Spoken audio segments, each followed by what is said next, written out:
Chapter 14 of 7 Days of Sunny June by Sinakura. May 7th, throughout the dark months of April and May. I'm too young to go to summer school, Sunset groaned. The look on Velvet's face was sympathetic. I understand, dear, but Tia told me that if you really want to go to college, you need to improve your grades, and summer school is the best way. After all, the conversation that Velvet had with Celestia was starting innocently enough. The former had taken the latter out to lunch for her birthday, and during the course of the meal, the conversation between the two women ultimately ended up on Sunset. In particular, the teen's appearance last week at Celestia's office, and asked what she could do to improve her grades to go into college. After remaining to Velvet, it wasn't something that Sunset had asked for prior. One of Celestia spoke with Sunset's teachers to see where the teen's academic standing was. That Saturday, the sisters had dinner with Night and Velvet to explain the improving, yet still invisible grades Sunset had, and what she could do to at least make it to a mid-level university. Truthfully, as Celestia explained it, it was going to be a mixed bag. When Luna was acting as Caroline High's summer school principal, Celestia, who was serving as the assistant superintendent for the school's district's summer school system, would help tutor Sunset when she could. With the help of both women, as well as Sunset's own recent desire to change her scholastic status, she still had a chance to catch up. Unfortunately, that also meant Sunset would miss the family's planned vacation to Italy in a few weeks. As Johnny and Cadence were planning to get married in the town of Fisigatata, Italy, where Cadence's family was from, just about everyone involved was going. As far as Velvet was concerned, however, the fact that Sunset would not get to travel would be a huge thing concerning her recent coincidental interest in Castillo di Cavante and its history. Sunset sighed. Well, I wasn't going to be doing much traveling anyway, since I don't have a passport. I made these plans well before I came into your lives, she told him. As part of her was being depressed at being unable to go, as now she had a taste of travel when she went to Los Angeles last March. She wanted to see more of her adopted homeworld at large. It's funny. 9 months ago, I wouldn't have really cared about any of this, since it didn't lead to power. It didn't mean a damn thing to me. But now I want to go, just for the experience. She realized this was just another way in how she changed in the past year. This said, Knight shifted uneasily, as if trying to put a positive spin on things. Giving up, he gave the closest he could. Well, if it's any consolation, you'll be here for Tavi when she needs it the most, he told her. Remember that her parents are moving back to Paris at the end of August, so she's got a lot on her mind as well. Heck, that reminds me, I've got to talk to the contractor sometime tomorrow and make sure all the paperwork's been completed, so we can make the necessary changes to the house. The seeing a look of disappointment on Sunset's face made Velvet equally dour. I promise I'll make this up to you somehow, the older woman told the younger. I know going probably would have meant a lot to you. You don't have to, Sunset assured him, feeling slightly guilty. You all do so much for me, and I don't deserve it. Knight shook his head. Sonny, you're a part of this family, and I think Phil would agree with me when I say that we wish you didn't have to miss moments like this. As far as I know, the only place you've ever been outside of Caroline Metro is L.A., correct? Well, other than coming from an entirely different dimension, not really, no. If I ever have, I don't recall. I was either too young or my mind might be blocking something. I wish you would tell us more about where you came from, dear. I understand your probably painful memories, but we want you to be happy, Velvet insisted. And if you're afraid of someone coming back to get you, that's not going to happen, I insisted. You'll stay with us no matter what. I just wish I could remember, Sunset said, in a mock frustrated tone, hitting every syllable of that lie. Her friends all understood why she was doing it. Even Applejack, a stickler for honesty, sympathized with Sunset for being unable to tell her loved ones the truth. But if she did, who would believe it? It wasn't as though unicorns were commonplace, much less the ones that decided to live their lives as teenage humans. Even if I could, though, she continued, I'd rather just forget about it. If anyone was really looking for me, they would have said something by now. And nothing else, Sunset knew her next words were at least true. I'm an unwanted orphan, with nothing to go back to. Velvet rose from her seat, going into the kitchen to pour herself more tea. I know you realize you're not unwanted, Sonny. You have us, she replied. But even still, I will hope there's someone out there looking for you. A relative of some stripe. Maybe even one of your parents who loves and misses you. There was a slight catch in Phelps' voice as he spoke the words, but Sunset was lost in her own thoughts. She never heard of it. If that were true, she would have found me by now. Sunset repressed a shudder. She knew the only reason she still remained alive was that Princess Twilight had promised the saving of her crown over bringing back Equestria's most notorious criminal. But I came too close to Princess Twilight, bringing me back there in chains and a hobble. Knight said, no matter what, you have a home with us. Don't ever think otherwise. Now, before we end this, is there anything else we need to talk about? At once, Sunset was going to open her mouth as if to speak, but the end just nodded silently. That both parents knew what was coming next, and decided to tackle it head on. Velvet ran a finger around the rim of her teacup. It was an ingrained habit she performed when discussing uneasy issues with her children. I know you're worried about Twilight. We all are, to a degree. But I can promise you that this is just a phase most girls go through. I can't tell you the number of case files I have where some girl went through something like this. Sometimes it's stupid. Now you can't understand it. That's because you have a much more stringent youth, so I say. But girls at your age often do stupid. She did do something stupid, Sunset cried. She shattered the bedroom mirror, cut herself up, carved Rittenhouse roots to the wall, then painted the wall in her blood, and then tried to drown herself. Doesn't that sound a little out of the ordinary? It does, Velvet replied patiently. On the surface. And I will admit, with many of the other things Twilight does late, or any other girl, it would sound very much like a cry for help, worth being concerned about. But you have to remember, I am well versed in these things. And even if I wasn't, I had your luck. The growl with Tia and Lulu in San Diego. Tia and I had to deal with the absurdity of Luna's nightmare moon phase, complete with the fat leg-up, lousy clothing, and singing the Sex Pistols at the top of her lungs. Eventually, she grew out of it. A second later, Velvet added, well, after the broken arm and Tia being grounded for the better half of eternity, but that's beside the point. We've also talked to Twilight's teachers, Knight added. While she's been falling asleep in class and even failed a test as of late, they also noted that when some of their students are going through spells like this, it's not even going to count against their grades. Since she's so far ahead of everyone else in her classes, the teachers considered the failed test a practical joke on her part didn't even count it. But, Sunset, it warms my heart that you're concerned for her well-being. The worst that's going to happen is we'll get her into her room one day and find a joint or two. One will certainly be disappointed. Not going to lie and say I'd be surprised. I would, Sunset thought, though she didn't say a word. Well, it's late, and you've got school tomorrow. I should probably call it a night. Oh, and don't forget that Knight, Spike, and I will be leaving early tomorrow, so you and Twilight are your own for breakfast, Velvet told her. Got it. I'll call first thing in the morning and see if she can give me a lift. She's been dying to give her car a spin since her mother got her one for her birthday. Sunset got up from the table, kissing her foster parents on the cheek. Good night. As he headed upstairs, Sunset didn't even bother to walk to Twilight's room to check on her foster sister. After all, for the past few weeks, it hadn't really been used. Instead, Sunset went to the bathroom, took care of her personal needs, brushed her teeth, washed her face, then looked at the new mirror. She really preferred the older one, but it was out of stock at the Home Depot, and glanced at the plastered-over scratches on the wall that would be painted over. With that, she went to her room, with an already familiar light on, and a familiar forming of seats. Twilight, for the umpteenth time, please try sleeping in your own bed. Not that I mind you being here, but this isn't healthy, Sunset said, sitting down next to her foster sister, in what she already knew was a futile effort. It hadn't worked the first time, or the second, or the third. Finally, when she put her foot down, Twilight just slipped outside her door, hoping that just being around Sunset would be enough to keep the monsters in her mind at bay.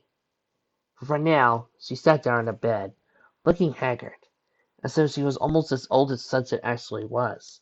Her eyes were puffy and rimmed with dark bags underneath them. Her hair looked shaggy and unkempt.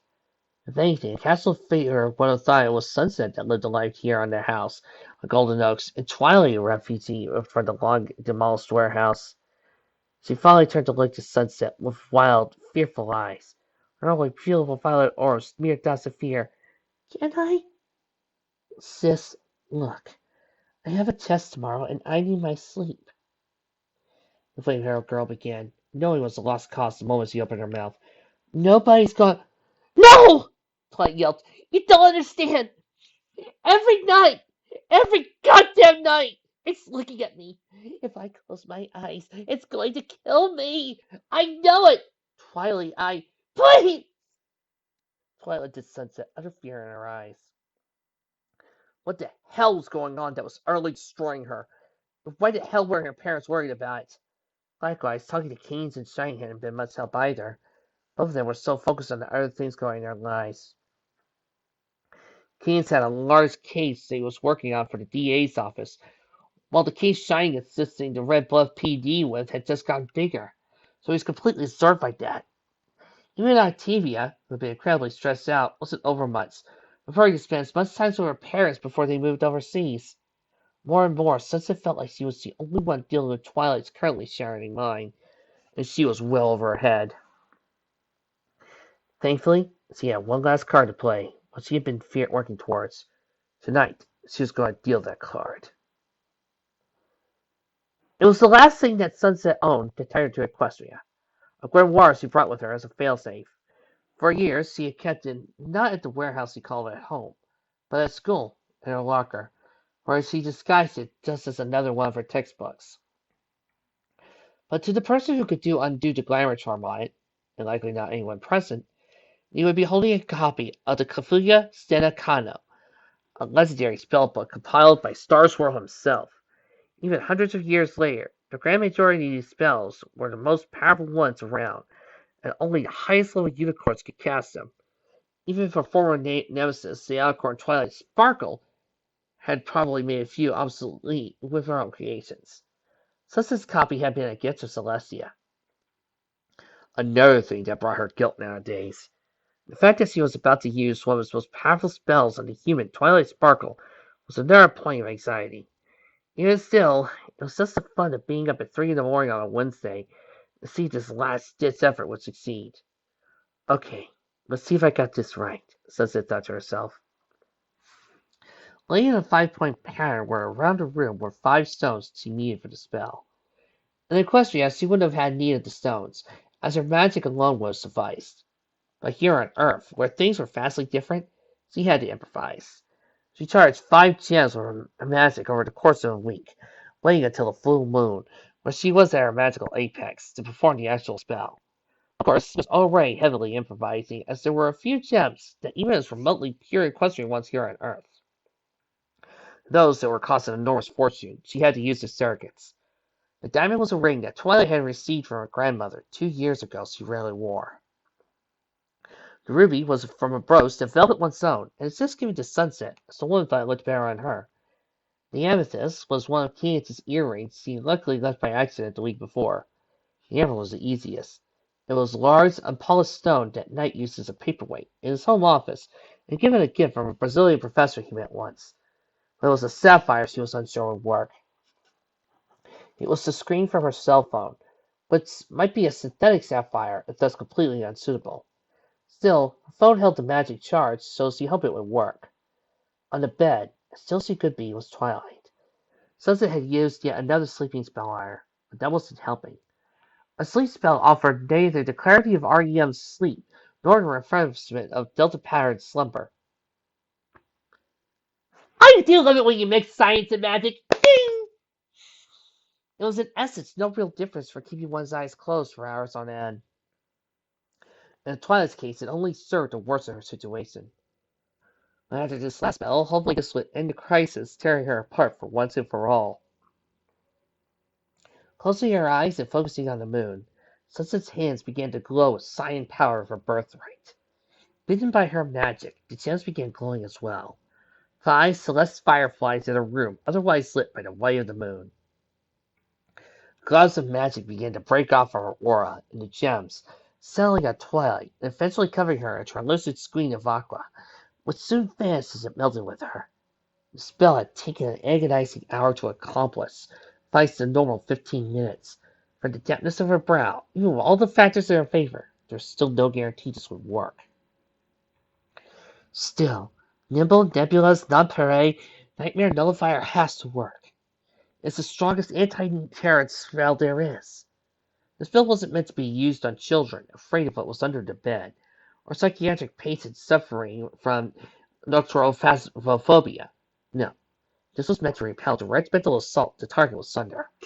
According to the notes that she had written years ago, the last known case of this spell's use was 300 years ago in Tringham, when Celestia's archmage Wisteria the Wise used it to defend a young Billy from a coven of Wendigos that were using her to return to the mortal realm. Well, Sunset was certain that wasn't the case. Here, something else could be attacking Twilight, and it was better to use the spell and overreach than not. Finally, as the spell completed, Sunset put the equipment away. She slipped her phone into its charger and crawled into bed, hoping to at least get a couple of hours of sleep. It'd be a couple of days to make sure the spell would work, but if it did, Sunset could sleep soundly, knowing it saved her foster sister. Breakfast was just a few hours later, not surprisingly strained and quiet. Knight had to leave early, as he was on a budget meeting for the first thing in the morning with the university's penny pinchers. Despite class was going on a field trip today, he and Philbin had already left, opting to eat on the way. Octavia's parents would be by in 30 minutes to pick Twilight up, and as for Sunset, she confirmed Fluttershy was on the way. As Sunset wandered to the kitchen, she saw Twilight with her head down, staring at the bowl of cereal. That in itself dampened Sunset's spirits. The blonde-haired girl had been doing this frequently since the whole ordeal began. Nuking a couple of breakfast Hot Pockets, Sunset sat down from Twilight and said, "Hugh, you okay?" "No." The sound was cold and empty. I I dreamt that last night that a creature was back. Instead of trying to kill me directly, it made 5 monsters out of Jules. They, they, they tore me apart." Tears started to stream down Twilight's cheeks. I, I can't take this anymore, Sonny. I just can't." "Twilight, it was just a dream," Sunset said, searching the earth to cry as he realized the spell had failed. Her strongest effort against the darkness, assaulting Twilight's mind, had failed. She tried everything she had at her disposal, based on years of training under the second most powerful unicorn in existence, and whatever she had gleaned from her time on the human world, nothing had helped. She knew time was running out for Twilight. She was going to need help for this. And that was going to be the hardest thing of all. "I need your help." Sunset found herself that afternoon at the Equestria County Children's Center, over in the eastern neighborhood of Maybrook. The building served both as the county's orphanage and administrative center for processing foster children through Equestria County social services system. And things had turned out differently, Sunset knew. She had found herself here as yet another ward of the state, seeing the woman that was her foster mother only from a distance, and not with the full warmth Sunset had received the past year. Seeing the children of various ages gathered here around volunteers made Sunset appreciate all the more how lucky she was. "Trixie will be with you." The girl with the hair, a delicate shade of Alice blue, said over her shoulder. This before turning back to speak to the children, present with warmth in her voice. "And that's all the magic that the great and powerful Trixie has for today. But remember, if you truly have love in your hearts, someday your dreams will all come true. And that's the greatest magic of all." Trixie gave them all an encouraging wink and a smile, as the boys and girls bounced around. Happy as larks that the teenage musician stood there, satisfied look on her face. Before Sunset could speak again, Trixie raised her finger and said, "Just one moment while the children depart. Trixie always wants to make sure she answers any questions they may have." When none stayed to ask her anything of her, she did turn to face Sunset. "Sorry about that," she said. "I just wanted to make sure that the kids have my full attention." "No problem," Sunset replied. "But what's with the third person? Thought only self-absorbed celebrities did that sort of thing." Trixie laughed. "Well, it's Trixie's case. It's a little something she picked up from her uncle. He said that when doing it on stage, the audience focuses so much on the performer's flamboyant personality, they don't catch the cues that precise the actual tricks."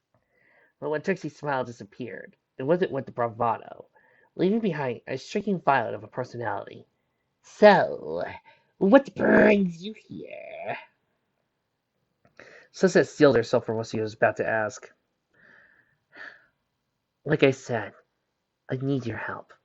No, you don't need my help. You're such a chimera, after all. The former bully gone good girl that everyone else turns to when they're down.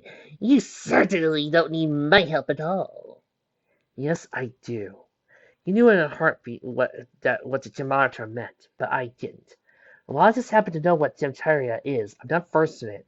I don't have time to sit here for days to learn everything the hard way. I have a growing crisis on my hands, one of a personal nature that I need help with. You're the only one I know who could do that. Then she suddenly found something more interesting towards her feet, as she mumbled. Besides, perhaps Lyra would be more of use. The shakiness of her voice sounded too much like Fluttershy's. See that Sunset knew her friend would come through when her needed. She had no confirmation Trixie would. Lyra and I grew up together, and she's been around my mother more than enough to memorize a lot of the same things I know. It could even be said she's the better choice because since she actually believes the stuff my mother taught her. And no, it has to be you. The flame-haired girl interjected. Don't get me wrong, Lyra's smart, but Bonbon hates me for something I did back then. And she's not likely to forgive me anytime soon. So I don't want to cause any friction between her and Lyra. So it has to be you, Trixie. Please. I can recommend others, Trixie said nervously, now looking for an escape route. Perhaps Velvet Beret or Nova Burst. Sunset did something she never thought in her life. She got her on her knees and begged. Please, I'm begging you. I can't stress how important this is. Fuck! I'll pay you. Hook you up with a date, whatever. Anything's for sleeping you. Look, just because my best friend is a lesbian doesn't mean I am, Trixie retorted. And I didn't mean that way. I'm sorry if I offended you, Sunset sighed. I. This is important to me, Trixie. And truthfully, it's not easy for me to rely on someone outside my circle of friends. I know I still have a lot of enemies. People who will never forgive me. Maybe you're even one of them. Lara didn't think you were. And I'm making a huge mistake, but I have to do this. I don't have a choice. Just please get up, Twinsie said, gazing to and fro. But this time nobody was looking. Fell silent as Sunset got back to her feet. It was quiet too long. Sunset wondered if the other girls were merely trying to find the nicest way to turn around. But then Trixie opened her mouth cautiously. Okay, I'll help you, but on one condition. There was no hesitancy on Sunset's part. Name it. There was a tiny, hopeful smile on the smaller girl's face. I heard about an epic trick you did back in December for our children's performance. Something involving the manipulation of images. Sunset relaxed slightly. Oh, the magical contracts. Thankfully, Sunset had done some research to cover herself in that department, so a valid explanation be required. And it found a traceable answer, all thanks to Velvet's preferences for watching foreign films. Oh, it's a paper folding technique based on the Chinese Bianyan theater. I had a mentor who learned the art as a child and taught me years ago. As she turned her back pocket, Sunset quickly pressed a spell, pulling her hand out with a flick of her wrist and an audible snap. She produced a poster-sized paper, multiple folds and all, for Trixie. Hopefully she won't touch it, or else she'll find that there's nothing there but pocket lint with a glamour charm on it. Before Trixie could reach out, she reversed the process, adding, I could probably perform full Chinese mask opera if I wanted, but I'm just happy enough for making it seem like I could pull images out of thin air. Well, Trixie said excitedly, I figured there was a restaurant involved, but I had no idea you could do things that big. Well, if you help me with my issue, I'd be more than happy to teach you the technique. Deal, Trixie chirped. 20 minutes later, the pair departed Dark Roast's Star joint. Sunset had concocted another story in order to explain her situation to Trixie.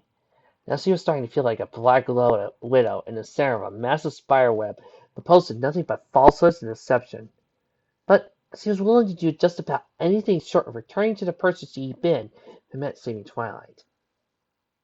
She might feel horrible about it afterwards, but there would certainly be repercussions for her actions.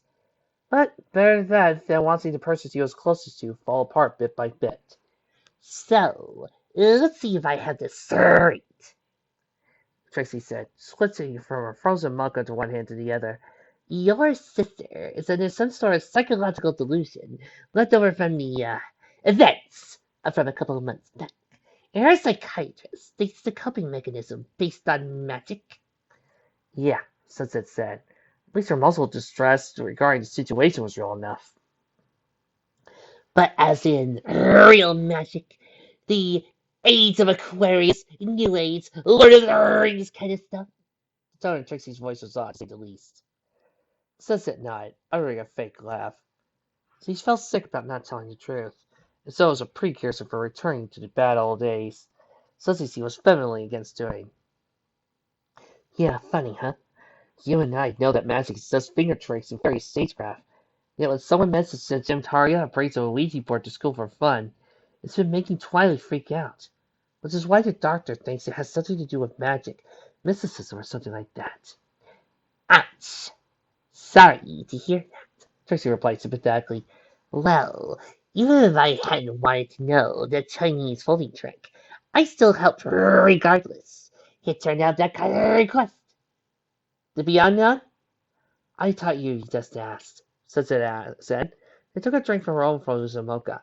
The taste of white chocolate and raspberries a balm for her situation at the moment. But I'll be glad to help. Though, to be honest, I'm not so much sure how much of an assistance I can be. Trixie replied, I mean, well, I enjoy helping Uncle Presto with research, and I love performing.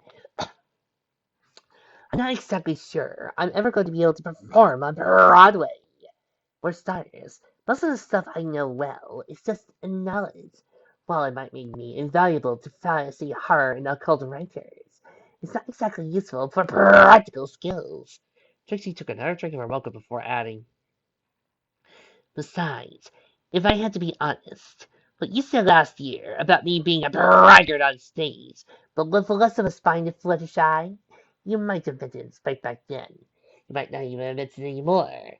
But you weren't exactly lying. A little smile there was on Sunset's face, fast as she realized the comment she made back when she was nothing more than a virtual monster on the verge of becoming a literal one, and come back to haunt her. Bad enough she already learned in several ways when her own actions eventually bit her in the ass.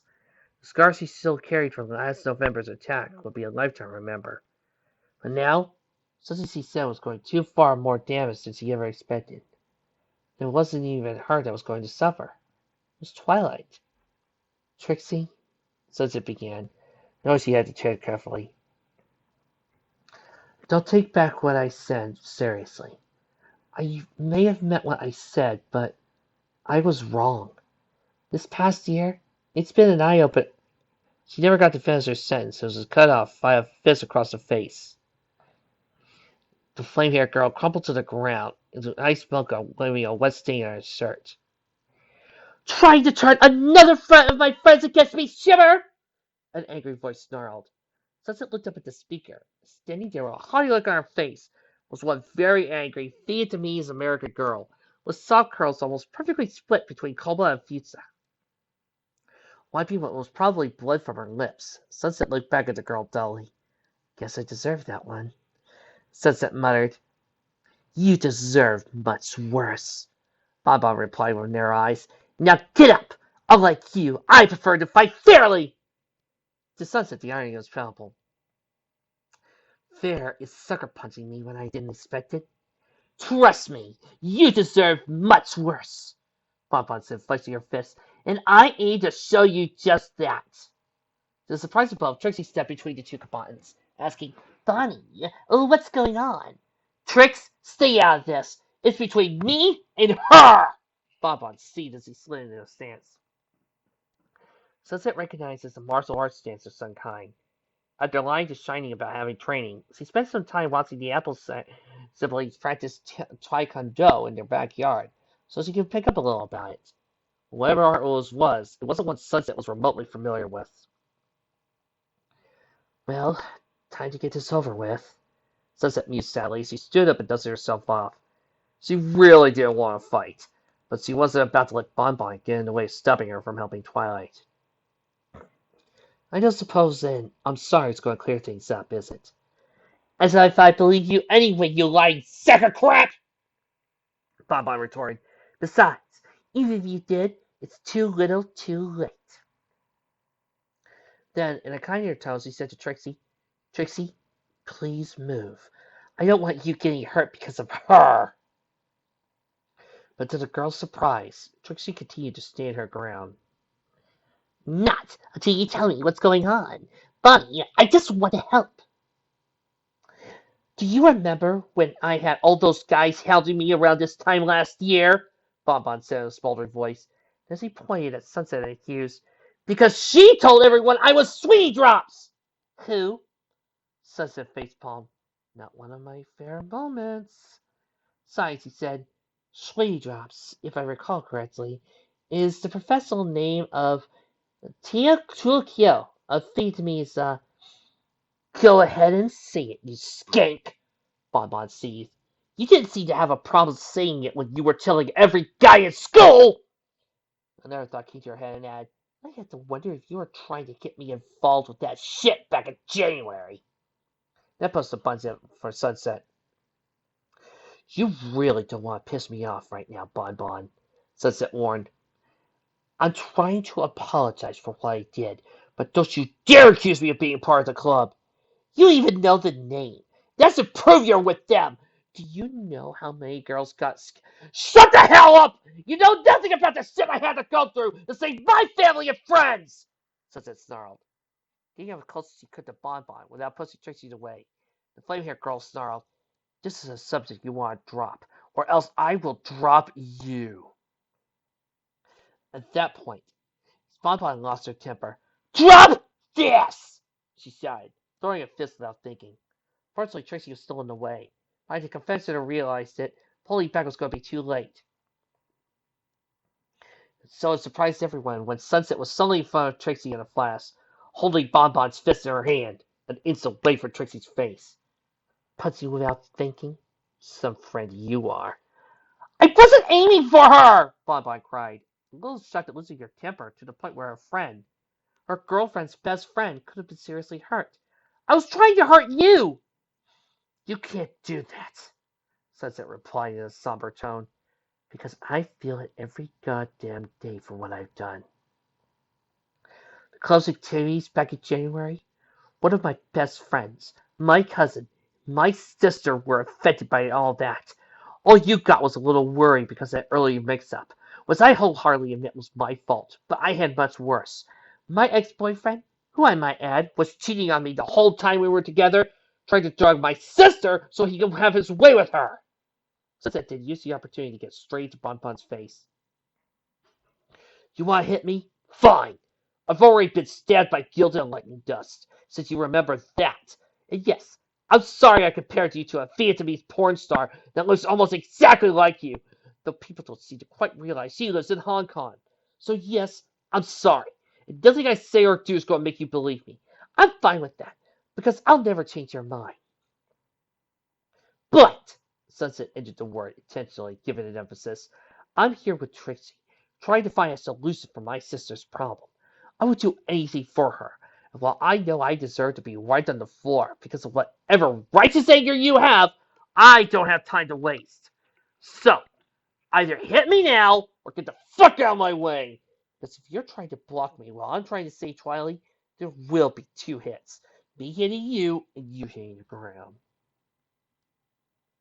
Bonbon, still shocked for nearly hitting her friend inadvertently, looked at Trixie with a mixture of embarrassment and surprise. What's going on?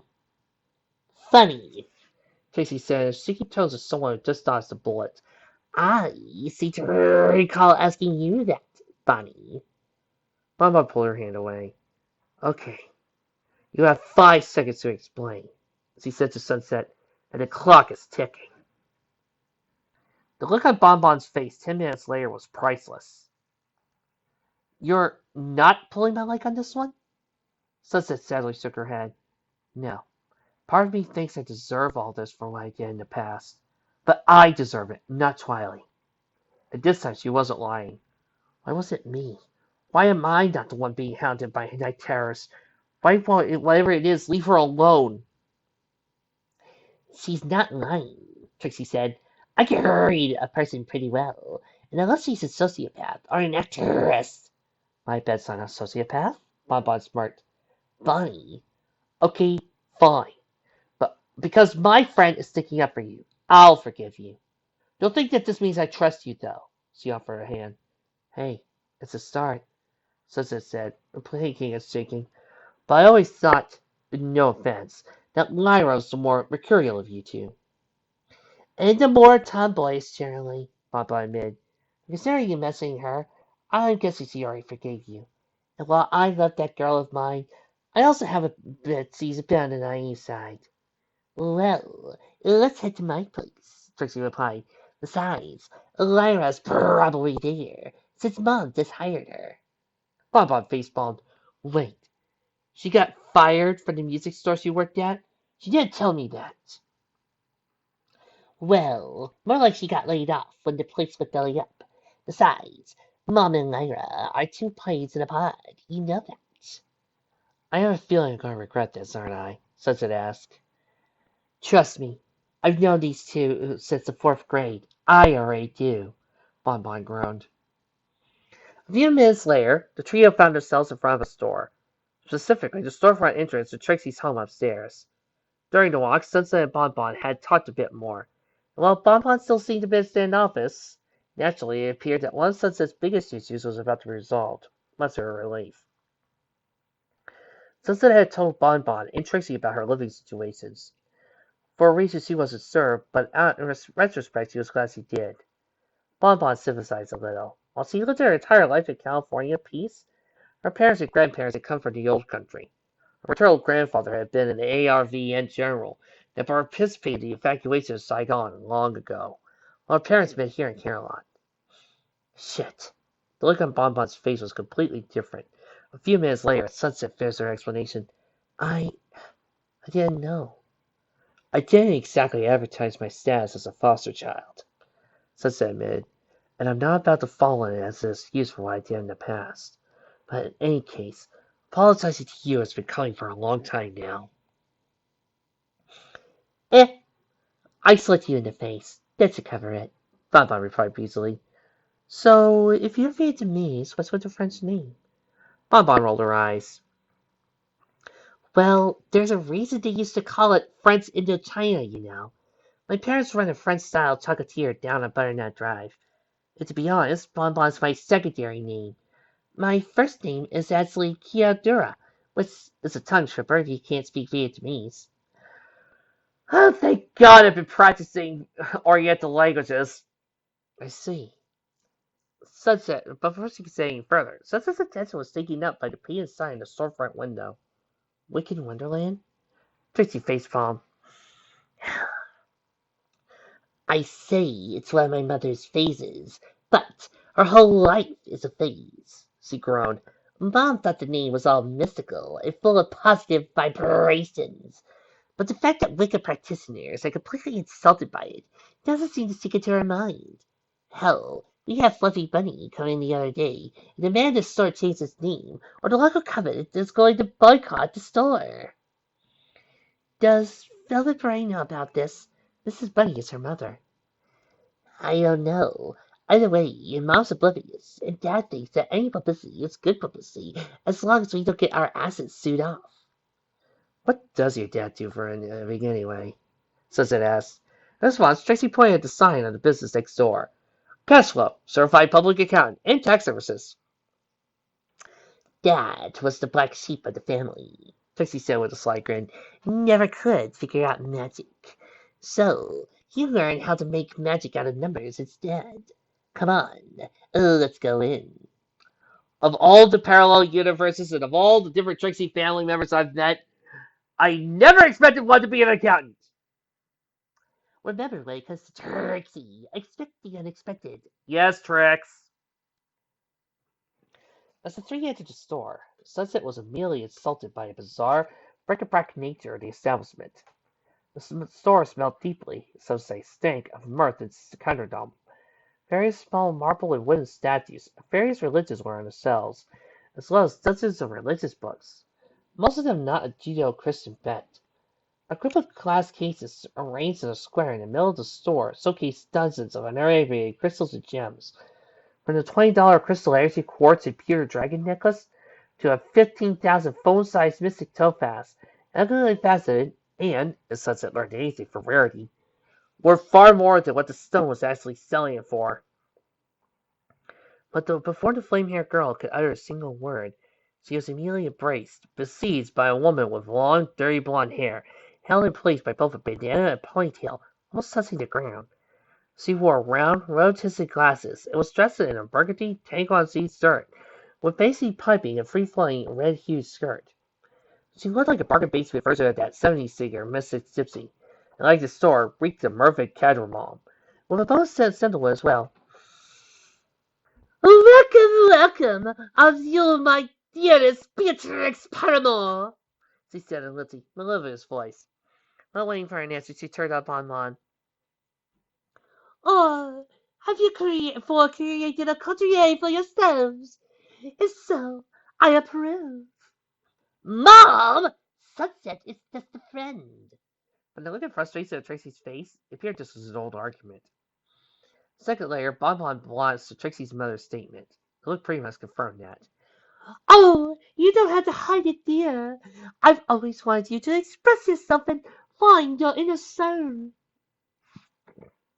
And whether you chose Lyra or Bonbon, or this new girl, and decide on an Esmerine coutier.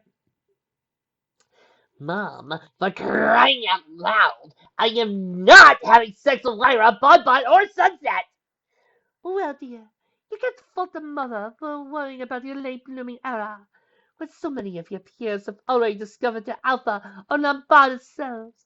It is my duty as your mother to ensure that you are to be united with one of yourself someday, and find the inner peace that we all so very much strive for. Whatever, Trixie snarked. Anyway, Mom, this is Sunset Shimmer, a friend from high school. Sunset, and this is my mother, Harmonic Convergence. A pleasure to meet you, young Miss Shimmer, Harmonic said, smiling on her face. Have you come in search of a crystal, or perhaps an eternal dick? We have received the newest designs from Wheatgrass's groovy oscillation. Or, Harmonic bent over, looking at Sunset critically. Oh dear. Is there something wrong? Sunset asked. Harmonic pulled back, looking dismay at herself. Oh dear, you have no magic within you.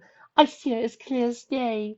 Your chakra is completely underlined, and the moon is moving from the house to Cancer. Harmonic embraced Sunset, holding a hardly affected child.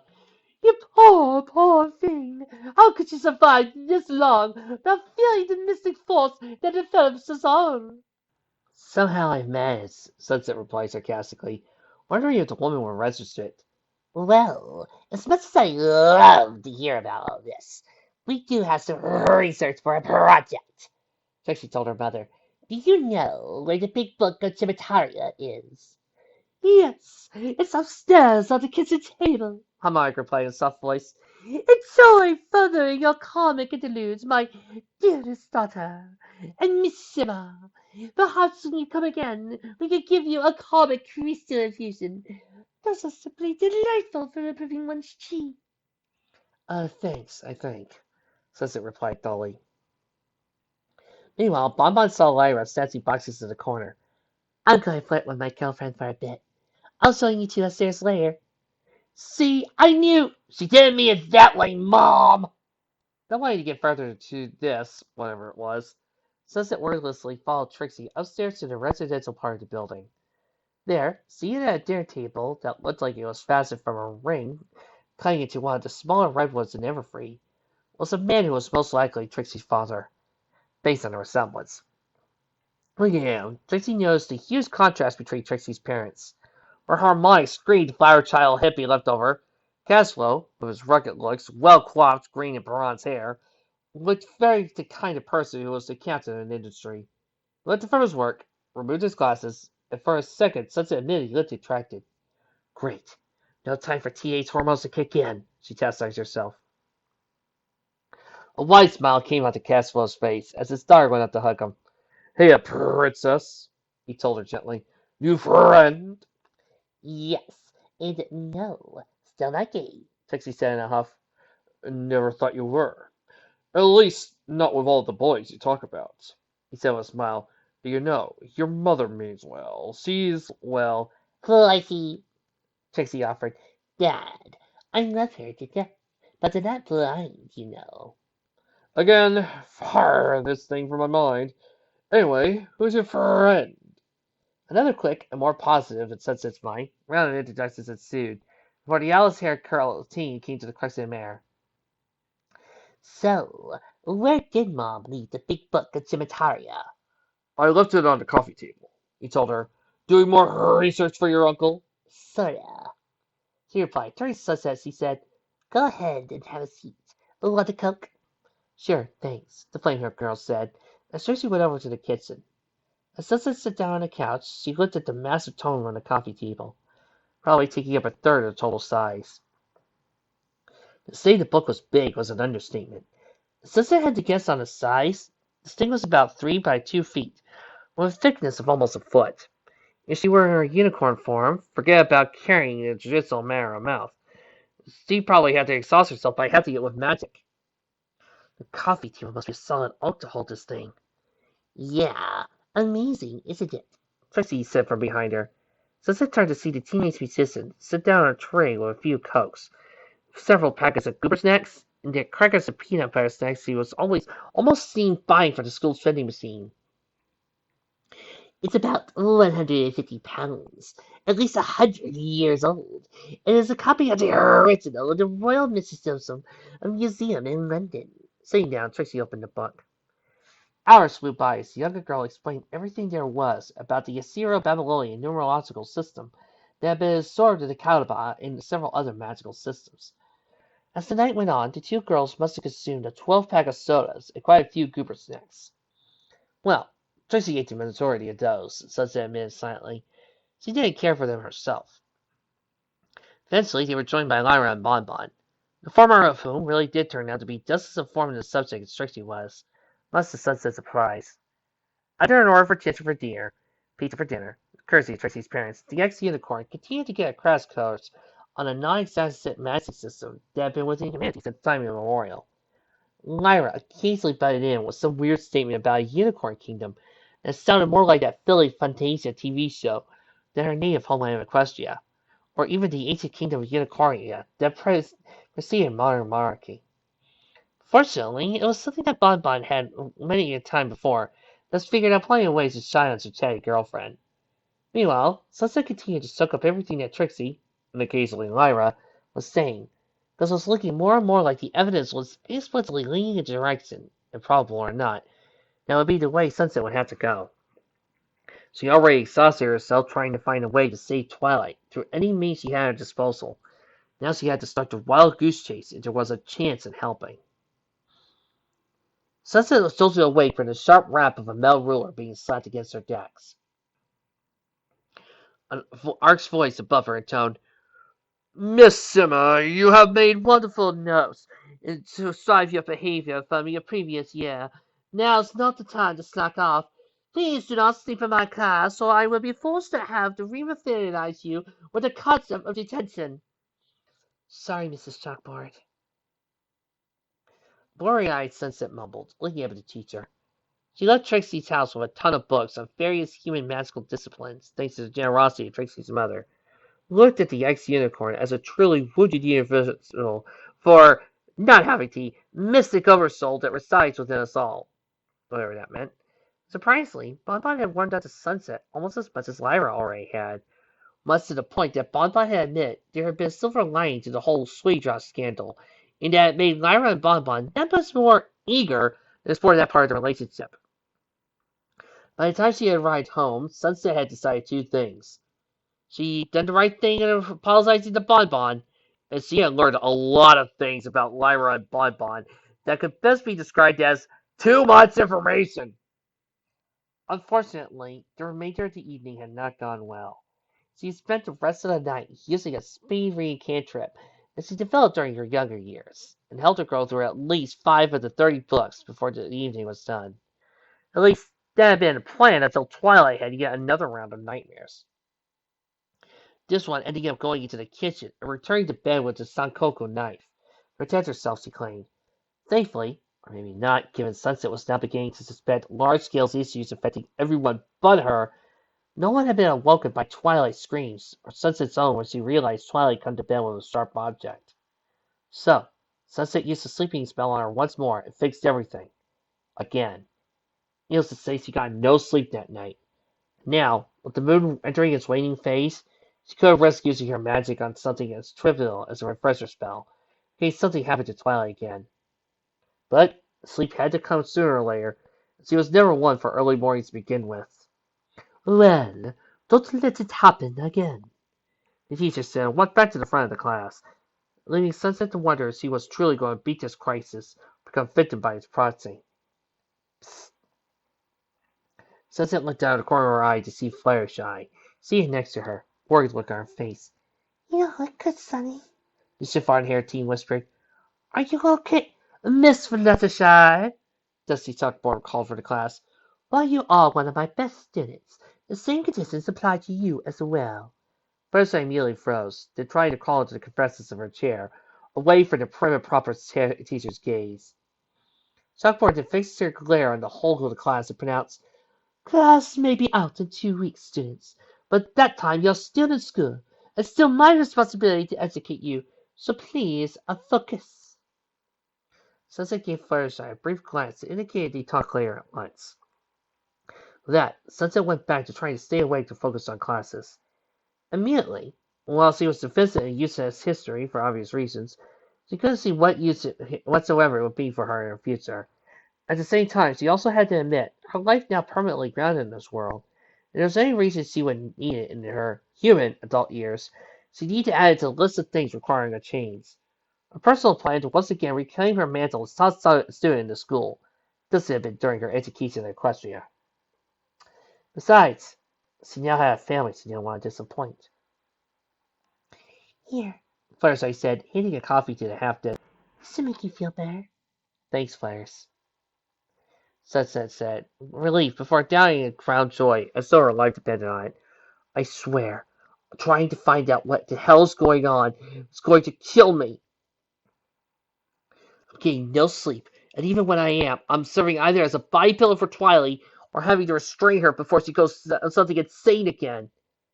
So, you're a sister step's wife? Rainbow cried. Did you at least get to put on a bikini?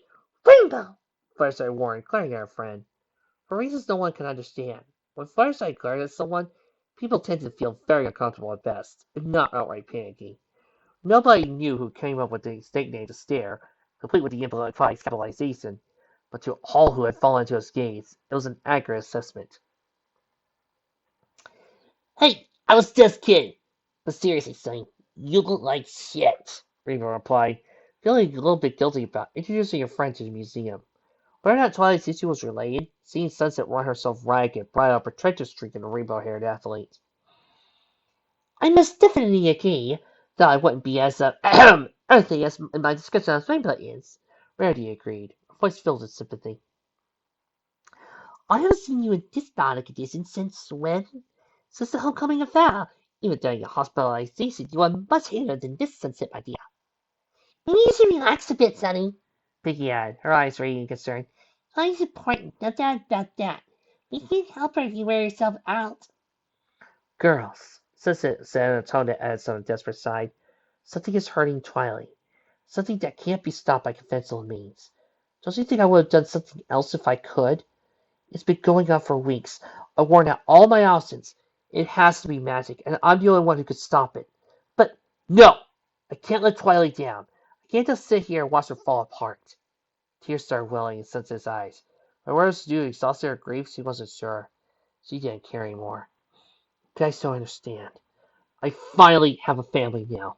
To lose them, I don't know what I would do.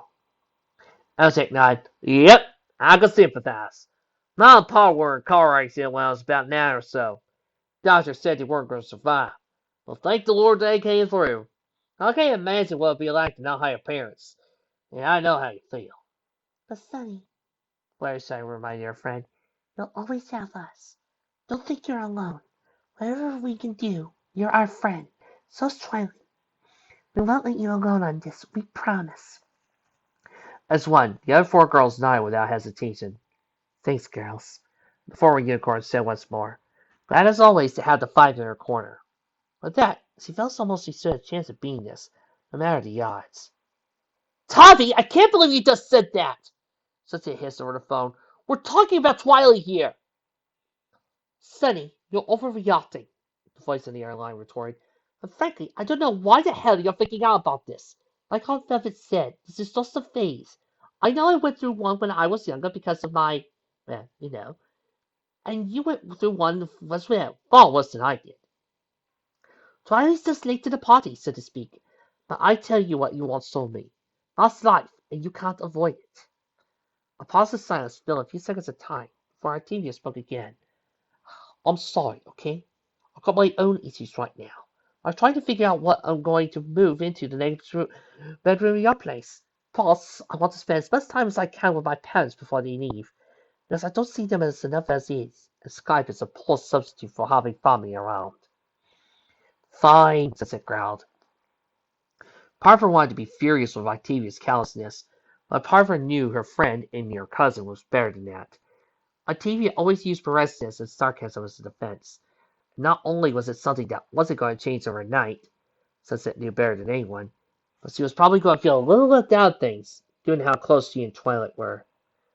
Sonny, I'm not trying to be a bitch, but you're the only one who loves Twilight, and it hurts for me to see her like this, and not be able to do anything. Octavia admitted, but I promise she'll be fine once she heads on vacation. All she needs is some downtime to unwind, something all of us could use right now. It's been a hell of a year for all of us. And my situation isn't going to get any easier anytime soon. So, weren't you the one who told me to just roll with the punches? Yeah, I did tell her that, Sunset recalled, so she did nothing. Look, my parents want to go to the movies, and look, we'll talk later, okay? Just please, Sonny, relax. I've already got one cousin unraveling, and I almost feel there myself.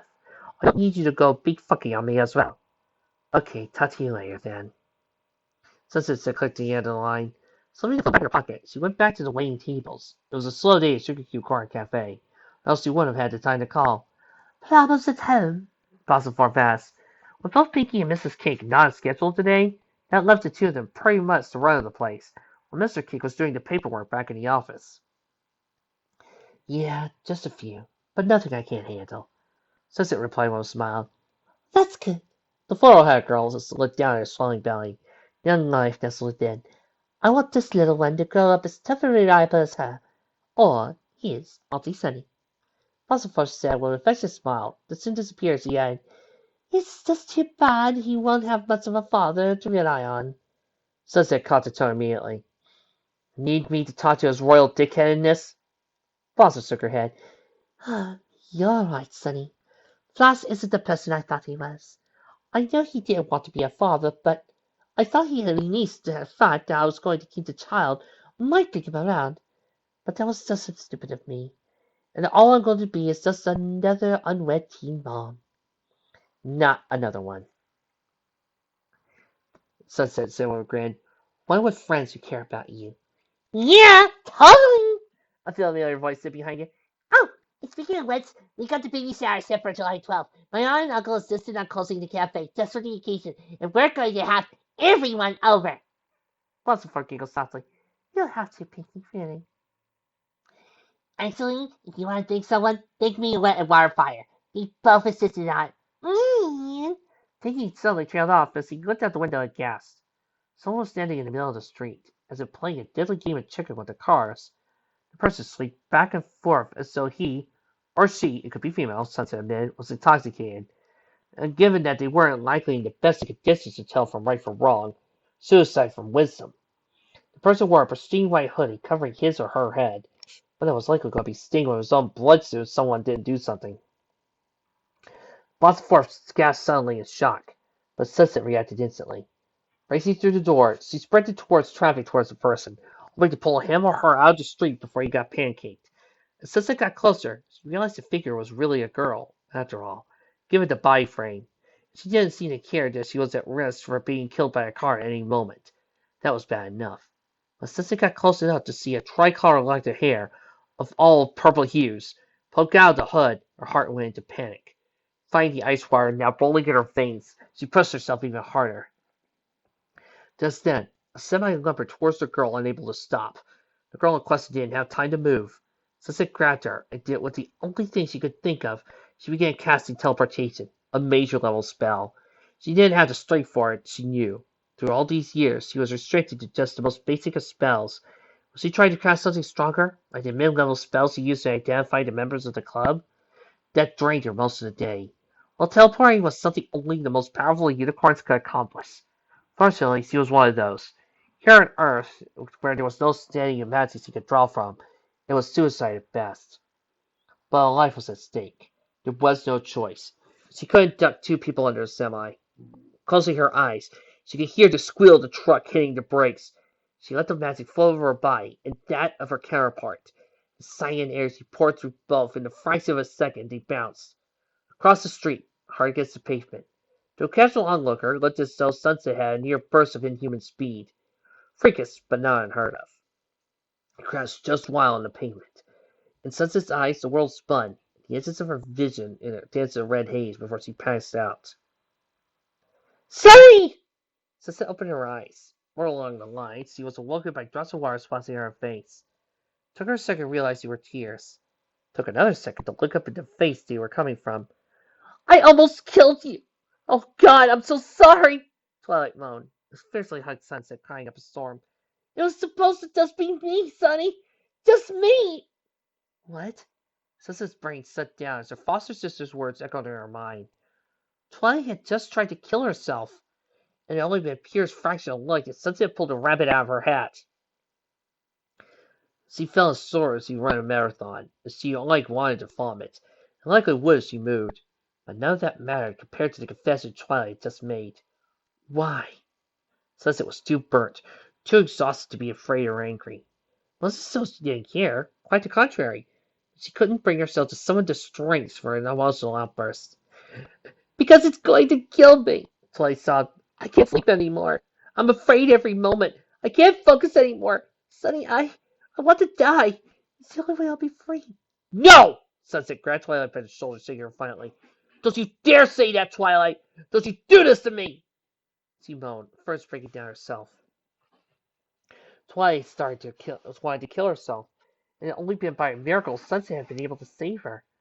As the crowd started to encircle him, Sunset wanted to shout at him, Where the fuck were you when she was in danger, you tools? But the truck was already gone. The driver not wanting to stay around unless he had to explain his side of the story. Others, realizing the girls were okay, went back to their normal routines, figuring someone else would take care of the problem. Problem was that someone else was now reaching the end of her own rope. Twilight? Sunset could feel Pinky's arms around them both, holding them and letting what strength she could. Sunset wanted to cry, both in anguish and relief at that point, but she dared not in the condition she was in right now, not with Twilight needing her to be the strong one. She forced away the tears. Sunset looked at Pinky, with a worried look on her own face. Behind her was Mr. Cake, having been told what was going on. Finally, what happened? The Andy girl asked once more. Pinky, She's not feeling well, Sunset interjected. If you don't mind, I think I should get her home. No argument there, Carrot replied. Come on, let's go back to the cafe. I'll give you two a lift home. Pinky said nothing, instead looking sadly at Twilight, having been appraised earlier what her friend was going through. Instead, the cheerleader called her friend, cooing, Don't give up, Twilight. Don't give up on us. Sunset didn't know what to say at that point, but she knew this much. She was damn lucky to have Pinky as a friend. You're grounded, Knight said angrily. No after-school activities until school lets out for a year. Twilight looked down with fear as he had. Go to your room and don't come out until you're ready to apologize for what you did. Sighing resignation, Twilight trudged up the stairs like a prisoner headed towards the execution chamber. Sunset looked at her foster parents with a bomb. All they're doing is grounding her? What the hell? At that point, Sunset would have cast a spell to see if they were brainwashed. But even with full moon, she drained herself so thoroughly, she felt like a cell phone with too little power to boot properly. Sonny, sit down, Velvet said in a gentle but firm tone. Sunset did. Foster parents soon after. Honestly, after what Mr. Cake told you, I don't know if I should hug you forever or ground you as well. That was stupid of you to do. You could have gotten yourself killed. At the same time, you saved Twilight. I can't even begin to thank you. The look on the matron's face was an emotional spectrum, so she got on a roller coaster ride as Psyche was just getting off. I think we should let you know.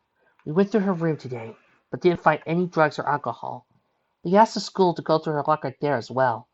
The principal was stunned, but they complied.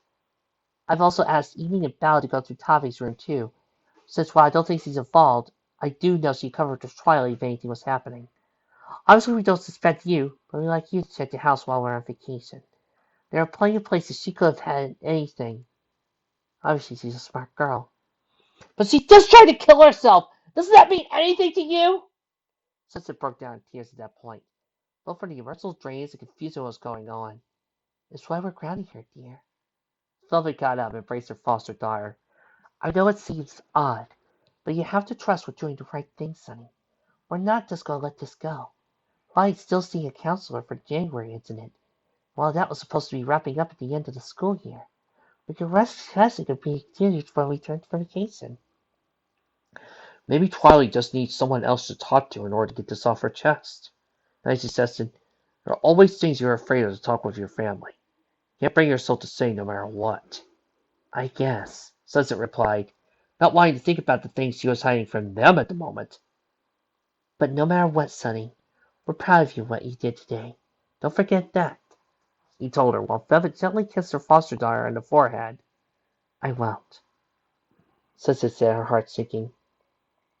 What was wrong with her foster parents? Why couldn't they see Twilight was falling apart? Why did they insist it was a phase? Sunset wanted to scream and demand to get help for Twilight, but what if they were affected as well? The likely worse he was new. What if I'm the only one injured from all this because of my magic again? She went to the bed that night with even less answers than before.